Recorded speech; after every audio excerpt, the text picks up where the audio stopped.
Welcome back. This is part 2 of the story about the 3 a.m. delivery to an apartment that doesn't exist. If you haven't watched part 1 yet, I highly recommend checking that out first so you understand what's going on. And if you enjoy these kinds of horror stories, consider subscribing. We're trying to hit 100,000 subscribers before the end of the year. Now, let's continue. There was no growl, no hiss, just the sudden violent displacement of air. The creature slammed directly into the center of my face. The impact knocked me backward.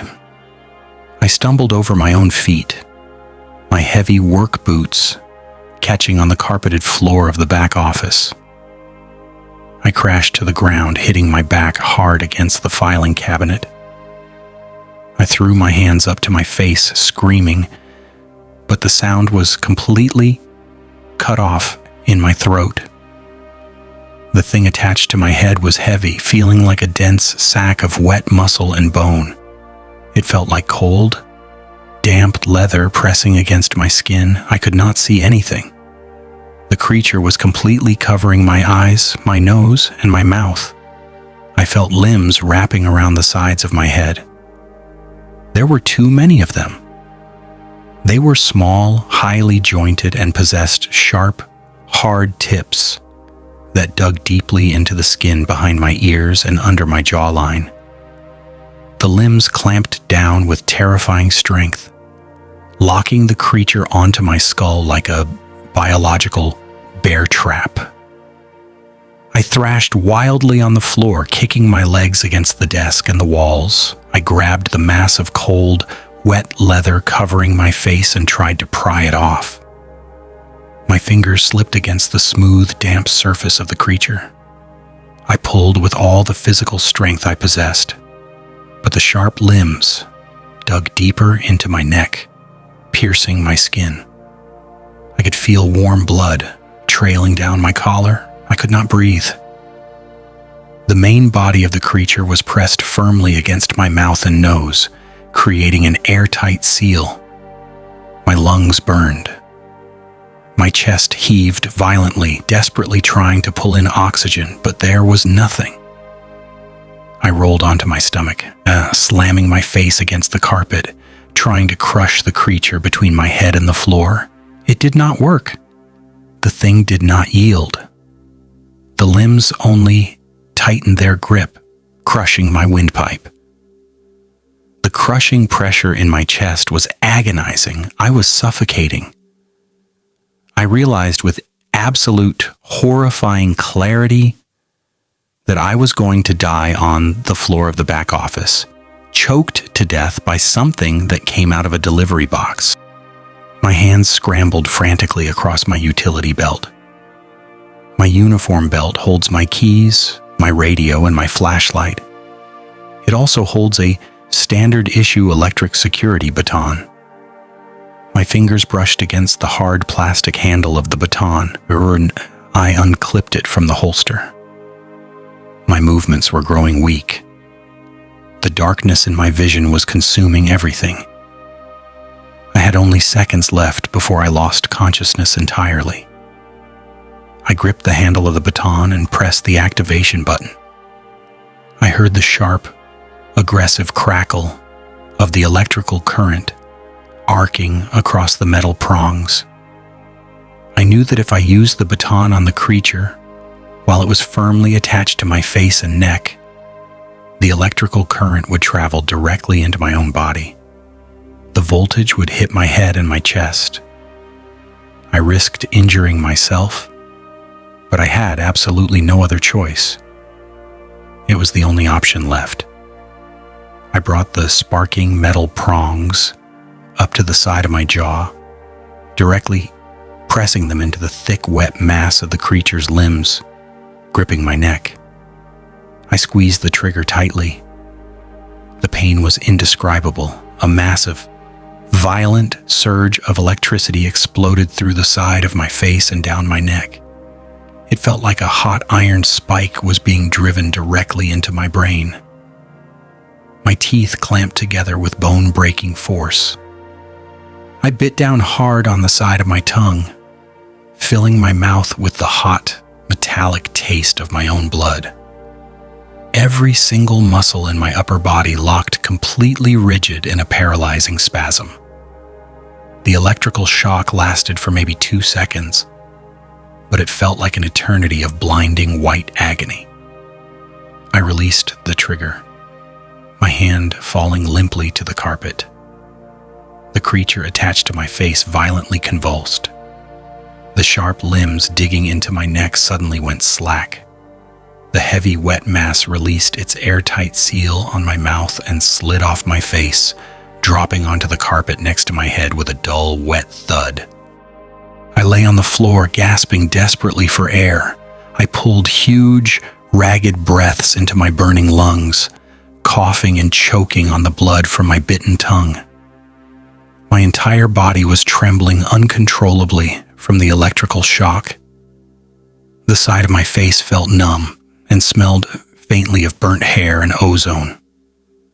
I slowly pushed myself up onto my hands and knees, my vision swimming.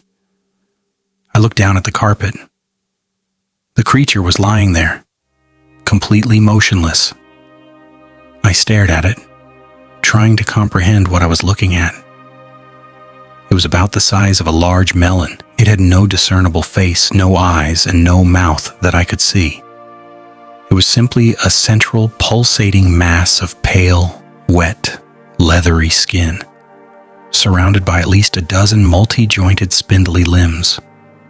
The limbs were curled inward, twitching slightly from residual nerve damage, revealing sharp, hardened hooks at the very ends. The terror crashed over me, my rational mind completely shattered. I was looking at something that defied every law of nature I understood. My first instinct was to run out of the building and never come back. But the intense fear paralyzed my logic. I thought about the police. I thought about trying to explain this dead alien thing on the floor of the luxury residential tower. I thought about the delivery man who brought it, and the non-existent apartment number, and the morning guard who said the boxes always disappeared. I panicked. I decided I had to pretend this never happened. I had to put things back exactly the way they were, or whoever was involved would know I was the one who interfered.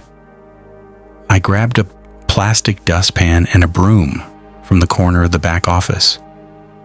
My hands were shaking so violently I could barely hold the handles. I used the broom to push the heavy, dead mass of the creature into the dustpan. It felt dense and heavy. I carried the dustpan over to the spare desk. The thick black box was still sitting there, the flaps open. I dumped the dead creature back into the dark interior of the box.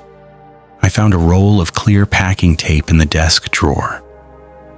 I quickly folded the thick cardboard flaps back down and taped them shut. I wrapped the clear tape around the box several times, sealing the cut I had made through the black tape.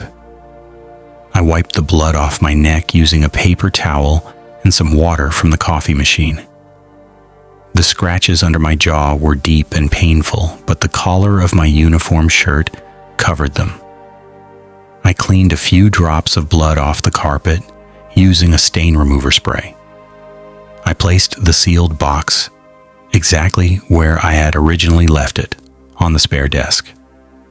I walked out of the back office, sat down at the front reception desk, and stared straight ahead at the glass doors for the rest of my shift. I did not look at the monitors. I did not move. I just sat there, my heart pounding, waiting for the sun to rise. When 7 o'clock finally arrived, the morning guard walked through the sliding doors. He looked completely normal. He smiled, holding his coffee cup, and asked me how my night was. I forced myself to speak normally. I told him it was a quiet night. I did not mention the delivery or the box. I just grabbed my backpack from the front desk, walked out of the building, and went straight to my apartment. I locked my door, closed all the blinds, and sat in my bedroom for the entire day. I could not sleep. Every time I closed my eyes, I felt the cold, wet leather pressing against my face. I checked the scratches on my neck in the mirror. They were real. It was not a hallucination. I spent hours debating whether I should quit the job immediately. But the financial reality of my situation weighed heavily on me. I needed the paycheck to survive. I tried to convince myself that by putting the dead creature back in the box and sealing it, I had successfully covered my tracks. The morning shift would say the box disappeared just like always. Whoever was taking the boxes would take this one, open it somewhere else, and assume the creature died in transit. They would have no reason to suspect the night guard who always minded his own business. I convinced myself I was safe. I was wrong. Tonight, I forced myself to put on my uniform and walk back to the residential tower. I arrived at 11 o'clock. The evening guard was packing his things. He waved to me, handed over the shift log, and left the building. The marble lobby was empty and silent. I needed to put my backpack in the back office. I took a deep breath, trying to steady my racing heart, and walked around the reception desk. I stepped into the cramped back office. I looked at the spare desk. The heavy black cardboard box was still sitting exactly where I had left it yesterday morning. The morning shift had not taken it. The unseen person who always removed the deliveries had not removed this one. I stood in the doorway, feeling the blood drain completely from my face. My legs felt weak. I slowly walked closer to the spare desk, my eyes locked on the black box. There was a piece of plain white printer paper taped securely to the top flaps of the box, right over the clear tape I had used to seal it. I leaned forward, my breath catching in my throat, and read the words written on the paper in thick black marker. "You shouldn't have opened the box. Now they have noticed you." I backed out of the office, never taking my eyes off the desk, and stumbled into my chair at the front reception counter.